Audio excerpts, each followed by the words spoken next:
Grace, একজন মানুষের graceful থাকা, এটি এই রাজনীতিতে সাংঘাতিক বিরল। সেটি বেগম খালেদা যে আপনি 15 বছরের কথা বলছিলেন, এই সময় মইনুল রোডের বাসা যখন ভাঙা হয়, আমি আমার গণমাধ্যমের অনেক বন্ধুকে ওই বাসায় বিভিন্ন উপকরণ নিয়ে যেতে দেখেছি যাতে ছবি তুলতে সাহায্য হয়। সেটি হতে পারে পর্নোগ্রাফি, সেটি হতে পারে আপনার অ্যালকোহল। সেই আমি আমার কোনো কোনো বন্ধুকে দেখেছি।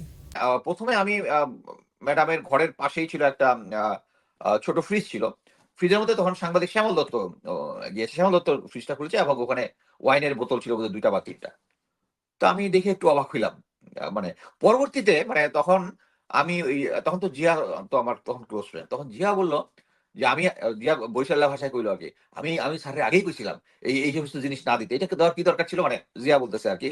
বরিশালে তার অ্যাকসেন্ট এ আরকি। মানে actually uh Mamun Khaled sir এটা প্ল্যান করছে। যদিও অনেকে অনেক কিছু বলছে but I was a witness there এবং জিয়ার সাথে আমার কনভারসেশন হচ্ছে এভাবে যে বলতেছে আমি আগেই না করছিলাম না করতে কিন্তু ওই আম আ মামুন খালেদ স্যার ওখানে আ ইয়া ইয়াটা ঢুকাইছে, ওই যে ওয়াইন ঢুকাইছে এবং কিছু বিছানার ওখানে কিছু পর্নোগ্রাফি রাখছে। That was a disgusting thing ever. সবচেয়ে অবাক হচ্ছে এই কাজটা করছে হচ্ছে মকসুরুল, মেজর মকসুরুল। আপনারা সবাই জানেন। মানে অন গ্রাউন্ড এ কাজটা করছে হচ্ছে মকসুরুল।